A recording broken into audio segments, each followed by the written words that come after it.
Pertandingan babak kedua. Tidak ada yang percaya apa yang dia katakan, tetapi mereka masih menatap ke batu itu. Siapa yang menyangka bahwa batu itu benar-benar bergerak?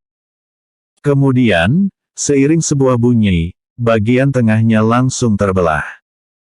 Segera setelah itu, batu itu jatuh dari kursi. Saat melihat lagi, itu memang pecah menjadi 8 bagian. Alex menghitung dengan tenang, 1, 2, 3, 7, 8. Tepat, ada 8 bagian.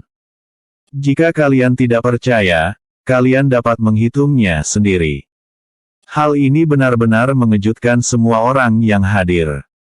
Semua orang tidak menyangka, setelah Alex meniupnya, batu itu benar-benar pecah. Apa sebenarnya yang terjadi? Para nelayan yang menyaksikan mulai bergumam, ini aneh. Pemuda ini bukan orang biasa, takutnya dia adalah malaikat yang turun ke bumi. Semua orang yang ada di sana mulai mengeluarkan berbagai komentar yang menakuti penduduk desa setempat, wajah mereka berubah menjadi pucat pasi, kaki mereka gemetaran, dan para anak buah tuan kedua keluarga utama juga mulai panik. Alex ini pasti bukan orang biasa. Dia pasti malaikat. Melihat hal aneh ini, tuan kedua keluarga utama juga terpana. Dia yang paling dekat, matanya hampir tak berkedip, dia bisa melihat dengan jelas dari awal sampai akhir. Batu ini memang pecah karena tiupan Alex, dan seperti yang dia katakan, terpecah menjadi 8 bagian. Hanya Leonardo yang memahami misteri di balik hal ini. Ternyata Alex benar-benar seorang ahli. Mana ada malaikat di sini? Mana ada kekuatan super? Ini jelas-jelas merupakan jurus telapak tangan yang luar biasa. Leonardo juga tidak tahu jurus telapak tangan apa itu. Dia tidak tahu bahwa tenaga dalam Alex saat ini sudah sangat kuat. Jurus yang tak bersuara dan tampak lemah, tetapi membuat batu granit itu pecah dari dalam. Permukaan batu tampak baik-baik saja, akan tetapi bagian dalamnya sudah hancur berkeping-keping, bahkan orang biasa pun bisa memecahkannya dengan satu tiupan. Melihat hal tersebut, Leonardo tidak berani meremehkan pemuda di depannya lagi. Segalanya berbalik begitu tiba-tiba, Indah sangat terkejut. Dia berteriak sambil menangis, "Alex, kerja bagus." Rino mengusap matanya lagi dan lagi, lalu berkata dengan suara rendah, "Suami tak berguna keponakanku ini, sungguh luar biasa. Benar-benar luar biasa." Entah siapa di antara kerumunan tersebut yang berteriak, "Malaikat telah muncul, berkatilah kami." Nelayan ini biasanya memang percaya pada tahayul. Melihat Alex memecahkan batu dengan mulutnya, dia merasa Alex pastilah malaikat. Karena terlalu senang, dia seketika berlutut di depan Alex. "Malaikat, berkati kami, berkatilah kami dari bencana." Tuan kedua menolak untuk percaya bahwa dia adalah malaikat atau apapun itu.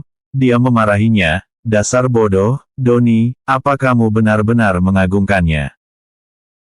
Dia menoleh ke arah Alex dan berkata, "Nak, tidak peduli bagaimana kamu melakukannya, jangan senang terlalu dini. Tadi itu hanyalah pembukaan. Apakah kamu masih berani bersaing dengan kami?" 3 babak menentukan pemenang. Alex tampak terkejut, lagi. "Bukankah kamu sudah kalah? Sekarang kamu bilang 3 babak menentukan pemenangnya, tuan kedua, kamu benar-benar tak tahu malu." Indah juga mendekat dan meraih lengannya, "Alex, biarkan saja mereka, ayo pergi." Tuan kedua melambaikan tangannya, meminta bawahannya untuk menghadang jalan, tidak semudah itu untuk pergi. "Sejujurnya, bahkan jika kamu pergi, kamu juga tidak akan bisa membawa pamanmu dan wanita ini." Alex menyembunyikan Indah di belakangnya dan mengangkat alisnya, "Jadi, kami benar-benar harus bertanding denganmu lagi." Leonardo melangkah ke depan dan mengangguk, "Alex, Jika berani, maka kita akan bertandinglah lagi. Babak kedua tidak akan dilakukan di sini. Tidak di sini. Lalu, apa kamu akan terbang? Alex tersenyum, dia ingin mendengar trik apa yang akan dimainkannya. Leonardo berkata, tidak perlu terbang, kita akan ke laut, beranikah kamu? Dia mengulurkan tangannya, jika punya nyali, mari ikuti aku. Alex mengikuti Leonardo dan tuan kedua ke pusat desa. Ini awalnya memang sebuah pulau kecil yang dikelilingi oleh laut. Ada sebuah kolam seluas sekitar 50.000 meter persegi di tengah pulau. Airnya jernih dan rasanya manis. Sekelompok orang berhenti di tepi kolam. Leonardo mengulurkan tangannya ke kolam, dalam hal kekuatan telapak tangan, kamu adalah seorang ahli, tapi aku tidak tahu seberapa hebat kekuatanmu di dalam air, apa kamu berani bertanding denganku di dalam kolam ini? Alex mengerutkan kening, apa kamu tidak bisa sedikit saja punya kesadaran lingkungan? Aku dengar bahwa air ini adalah sumber air minum bagi orang-orang di desa. Kalau kamu ingin aku bertanding denganmu di sini, lalu bagaimana orang-orang bisa meminumnya lagi? Tuan kedua yang berdiri di samping berteriak, jangan khawatir, aku akan memikirkan cara jika airnya kotor. Katakan saja apa kamu berani bertanding di dalam air atau tidak. Jika tidak berani, maka menyerahlah sekarang juga. Leonardo semakin percaya diri. Ia dibesarkan di pesisir pantai sejak kecil dan memiliki kemampuan berenang yang sangat baik. Dalam pertarungan air ini, tidak peduli seberapa bagus kemampuan bertarung di darat, juga tidak akan bisa digunakan, maka dari itu dirinya mengusulkan untuk bertanding di dalam air. Alex menguap, baiklah, karena kamu ingin masuk ke dalam air, aku juga tidak bisa apa-apa, kalau begitu kita akan bertanding lagi di dalam air. Namun, kita perjelas dulu. Masih ada berapa babak lagi? Tidak akan tanpa henti, kan? Leonardo berkata, aku selalu menepati janji, kita akan menentukan pemenangnya dalam 3 babak. Ini adalah pertandingan kedua. Jika kamu menang, aku akan menyerah sepenuhnya.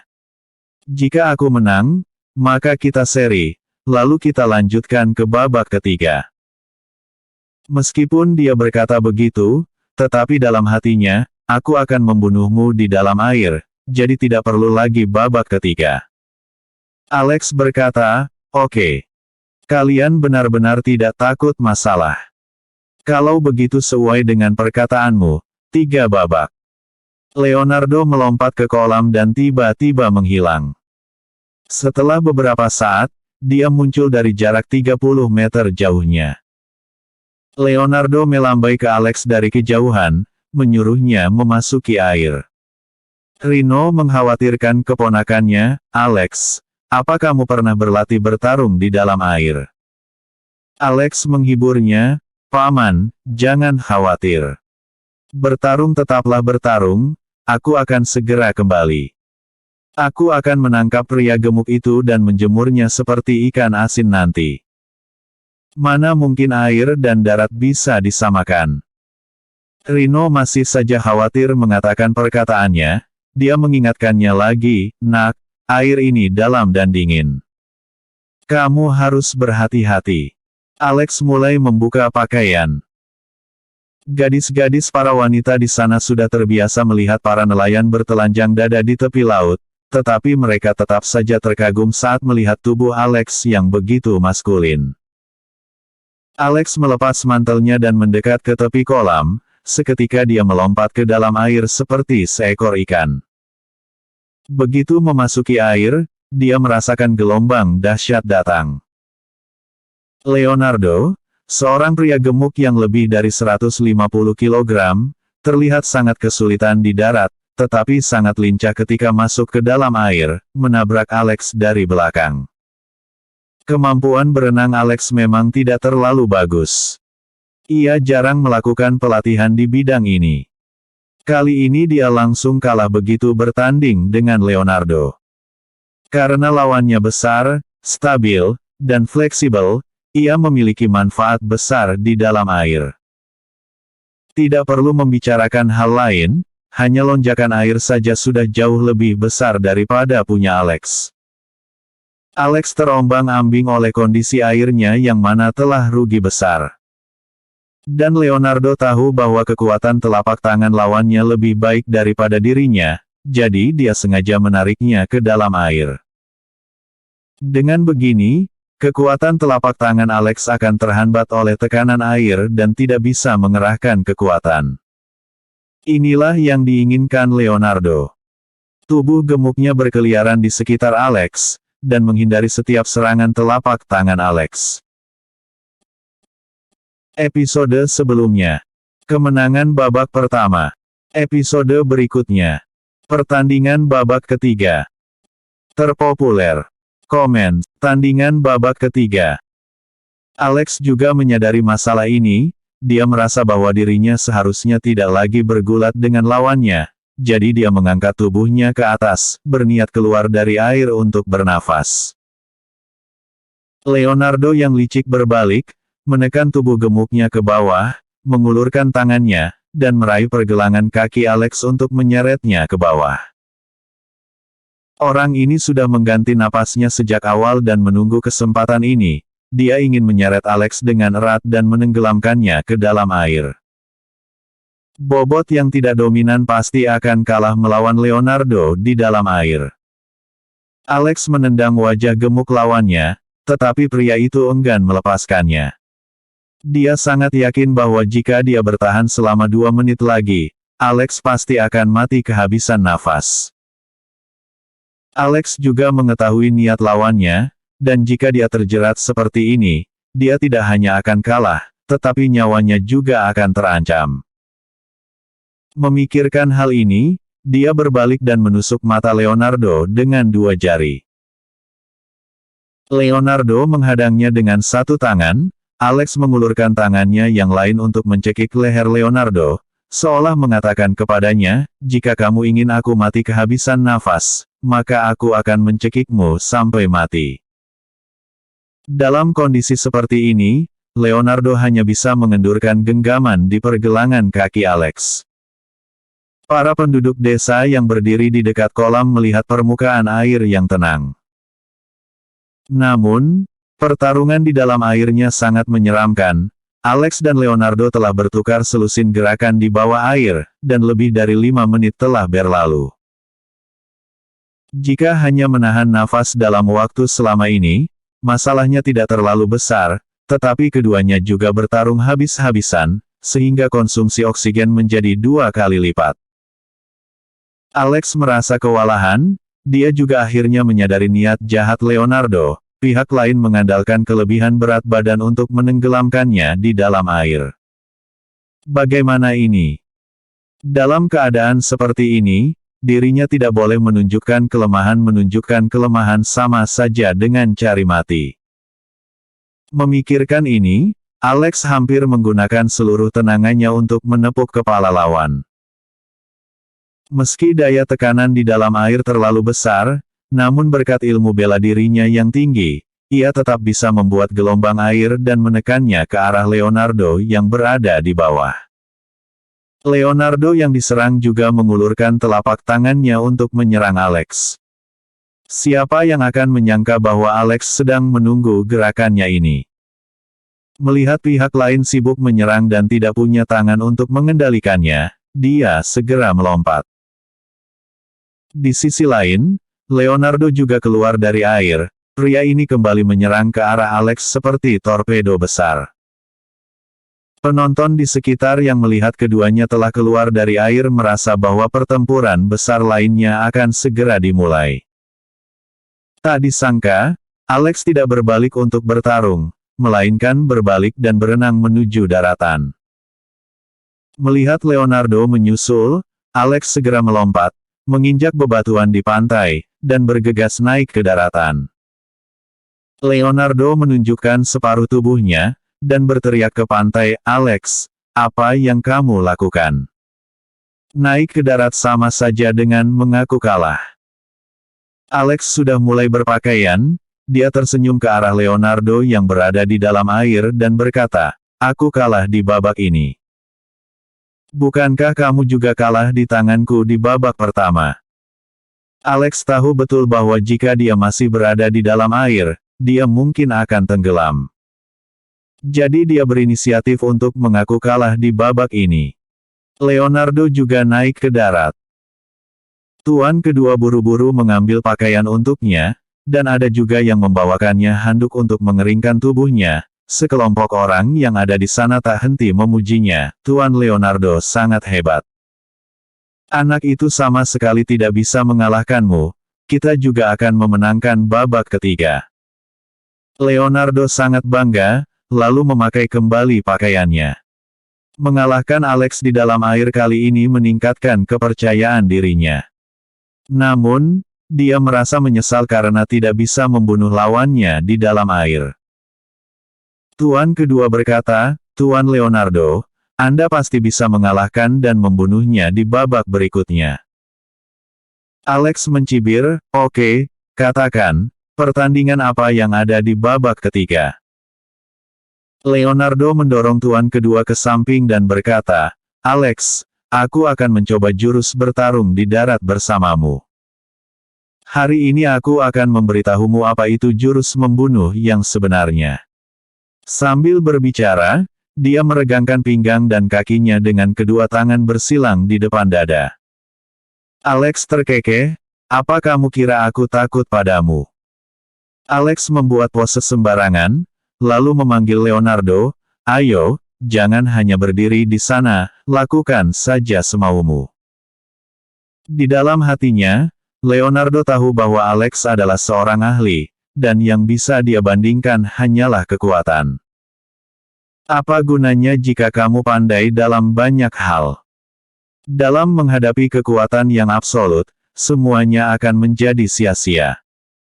Jika dia mengerahkan semua kekuatannya untuk membanting Alex, dan menghancurkannya, seberapa tinggi pun ilmu bela diri Alex juga tidak akan berguna. Memikirkan hal ini, Leonardo tiba-tiba mengeluarkan raungan keras, mengerahkan semua kekuatan di kakinya, dan menghantam Alex dengan kecepatan penuh, seperti sebuah tank yang tidak terkendali, dan juga seperti sebuah gunung besar yang menyerang. Pada dasarnya dia memang bertubuh besar, saat dia membuka tangan dan kakinya, jalan keluar Alex di sisi kiri dan kanan seketika terhalangi. Trik ini terkesan kikuk, namun nyatanya justru membuat lawan tak bisa mundur dan tak menghindar.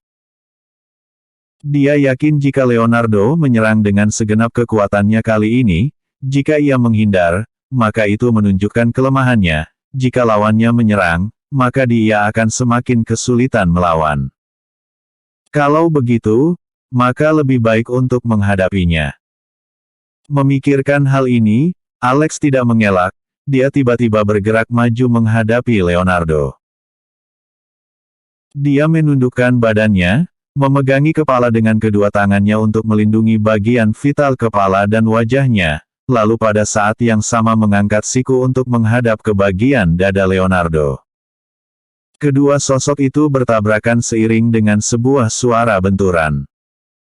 Ujung siku Alex tepat mengenai posisi jantung Leonardo, seketika kepalanya pusing, tidak bisa berdiri dengan kokoh, dan mundur 10 langkah sebelum jatuh ke tanah. Alex juga merasa tidak nyaman.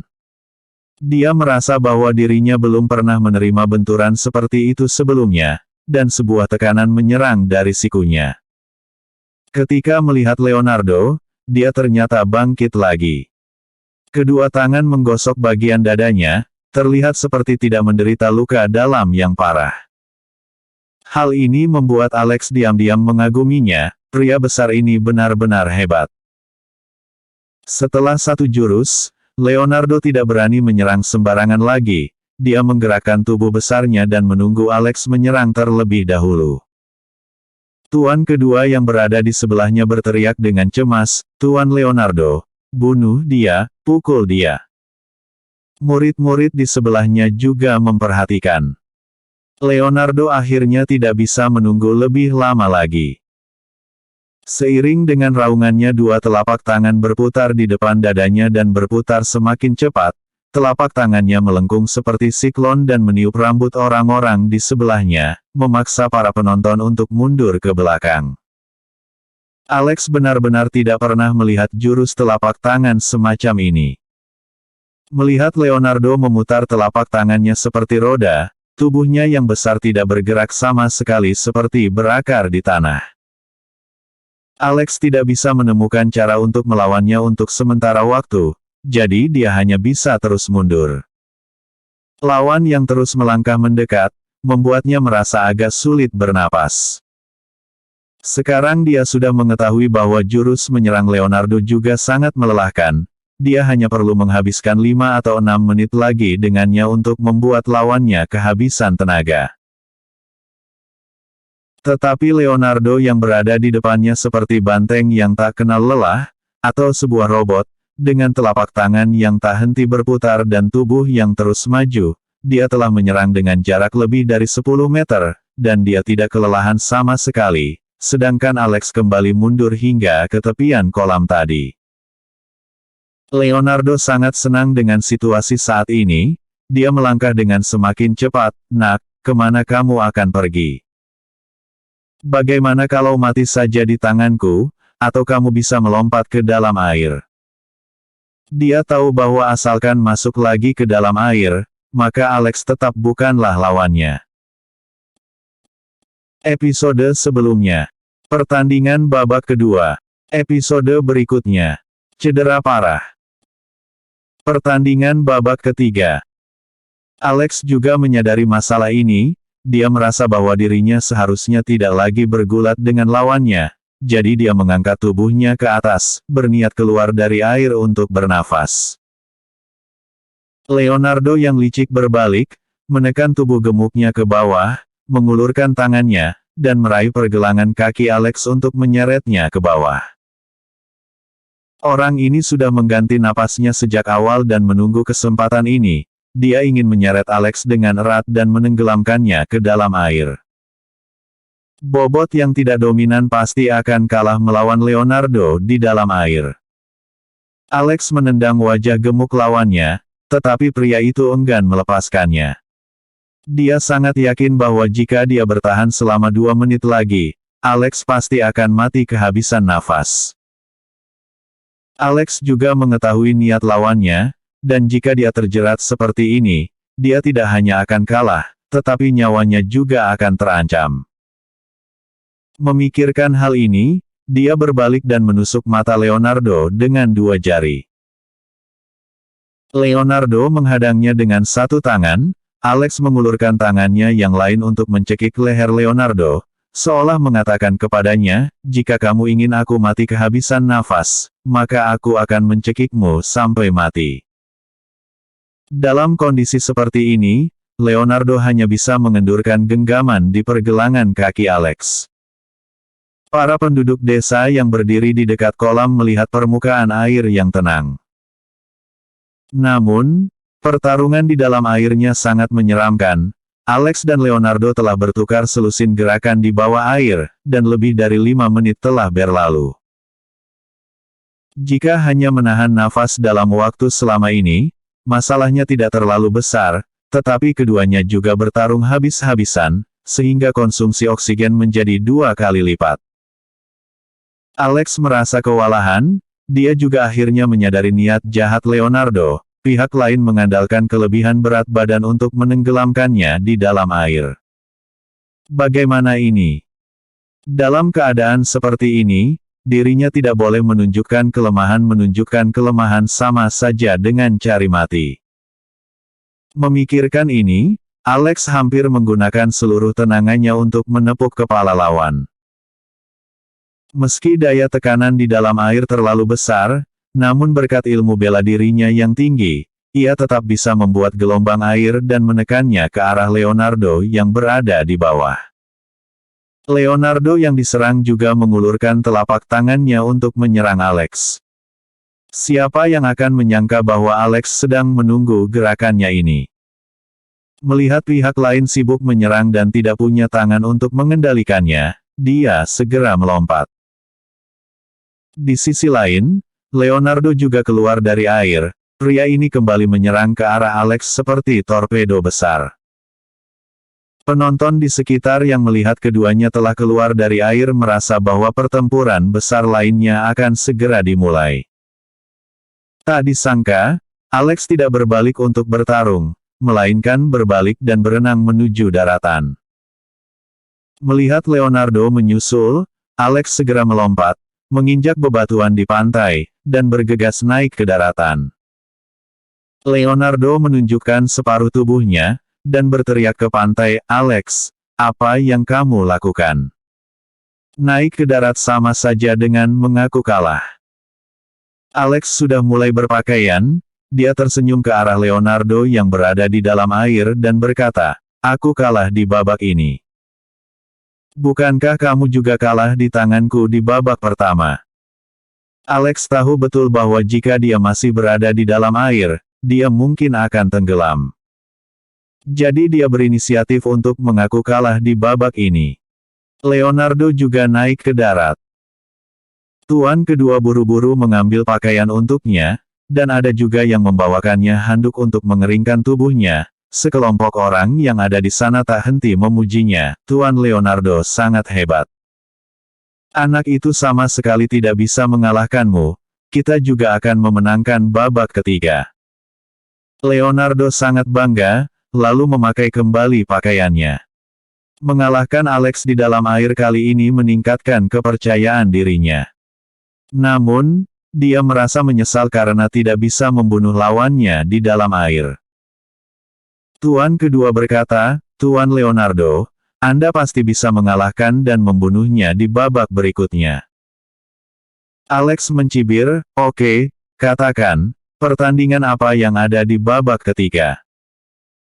Leonardo mendorong tuan kedua ke samping dan berkata, "Alex, aku akan mencoba jurus bertarung di darat bersamamu. Hari ini aku akan memberitahumu apa itu jurus membunuh yang sebenarnya." Sambil berbicara, dia meregangkan pinggang dan kakinya dengan kedua tangan bersilang di depan dada. Alex terkekeh, "Apa kamu kira aku takut padamu?" Alex membuat pose sembarangan, lalu memanggil Leonardo, "Ayo, jangan hanya berdiri di sana, lakukan saja semaumu." Di dalam hatinya, Leonardo tahu bahwa Alex adalah seorang ahli, dan yang bisa dia bandingkan hanyalah kekuatan. Apa gunanya jika kamu pandai dalam banyak hal? Dalam menghadapi kekuatan yang absolut, semuanya akan menjadi sia-sia. Jika dia mengerahkan semua kekuatannya untuk membanting Alex, dan menghancurkannya, seberapa tinggi pun ilmu bela diri Alex juga tidak akan berguna. Memikirkan hal ini, Leonardo tiba-tiba mengeluarkan raungan keras, mengerahkan semua kekuatan di kakinya, dan menghantam Alex dengan kecepatan penuh, seperti sebuah tank yang tidak terkendali, dan juga seperti sebuah gunung besar yang menyerang. Pada dasarnya dia memang bertubuh besar, saat dia membuka tangan dan kakinya, jalan keluar Alex di sisi kiri dan kanan seketika terhalangi. Trik ini terkesan kikuk, namun nyatanya justru membuat lawan tak bisa mundur dan tak menghindar. Dia yakin jika Leonardo menyerang dengan segenap kekuatannya kali ini, jika ia menghindar, maka itu menunjukkan kelemahannya, jika lawannya menyerang, maka dia akan semakin kesulitan melawan. Kalau begitu, maka lebih baik untuk menghadapinya. Memikirkan hal ini, Alex tidak mengelak, dia tiba-tiba bergerak maju menghadapi Leonardo. Dia menundukkan badannya, memegangi kepala dengan kedua tangannya untuk melindungi bagian vital kepala dan wajahnya, lalu pada saat yang sama mengangkat siku untuk menghadap ke bagian dada Leonardo. Kedua sosok itu bertabrakan seiring dengan sebuah suara benturan. Ujung siku Alex tepat mengenai posisi jantung Leonardo, seketika kepalanya pusing, tidak bisa berdiri dengan kokoh, dan mundur 10 langkah sebelum jatuh ke tanah. Alex juga merasa tidak nyaman. Dia merasa bahwa dirinya belum pernah menerima benturan seperti itu sebelumnya, dan sebuah tekanan menyerang dari sikunya. Ketika melihat Leonardo, dia ternyata bangkit lagi. Kedua tangan menggosok bagian dadanya, terlihat seperti tidak menderita luka dalam yang parah. Hal ini membuat Alex diam-diam mengaguminya, pria besar ini benar-benar hebat. Setelah satu jurus, Leonardo tidak berani menyerang sembarangan lagi, dia menggerakkan tubuh besarnya dan menunggu Alex menyerang terlebih dahulu. Tuan kedua yang berada di sebelahnya berteriak dengan cemas, "Tuan Leonardo, bunuh dia, pukul dia." Murid-murid di sebelahnya juga memperhatikan. Leonardo akhirnya tidak bisa menunggu lebih lama lagi. Seiring dengan raungannya dua telapak tangan berputar di depan dadanya dan berputar semakin cepat, telapak tangannya melengkung seperti siklon dan meniup rambut orang-orang di sebelahnya, memaksa para penonton untuk mundur ke belakang. Alex benar-benar tidak pernah melihat jurus telapak tangan semacam ini. Melihat Leonardo memutar telapak tangannya seperti roda, tubuhnya yang besar tidak bergerak sama sekali seperti berakar di tanah. Alex tidak bisa menemukan cara untuk melawannya untuk sementara waktu, jadi dia hanya bisa terus mundur. Lawan yang terus melangkah mendekat, membuatnya merasa agak sulit bernapas. Sekarang dia sudah mengetahui bahwa jurus menyerang Leonardo juga sangat melelahkan, dia hanya perlu menghabiskan 5 atau 6 menit lagi dengannya untuk membuat lawannya kehabisan tenaga. Tetapi Leonardo yang berada di depannya seperti banteng yang tak kenal lelah, atau sebuah robot, dengan telapak tangan yang tak henti berputar dan tubuh yang terus maju, dia telah menyerang dengan jarak lebih dari 10 meter, dan dia tidak kelelahan sama sekali, sedangkan Alex kembali mundur hingga ke tepian kolam tadi. Leonardo sangat senang dengan situasi saat ini, dia melangkah dengan semakin cepat, "Nak, kemana kamu akan pergi? Bagaimana kalau mati saja di tanganku, atau kamu bisa melompat ke dalam air?" Dia tahu bahwa asalkan masuk lagi ke dalam air, maka Alex tetap bukanlah lawannya. Episode sebelumnya. Pertandingan babak kedua. Episode berikutnya. Cedera parah.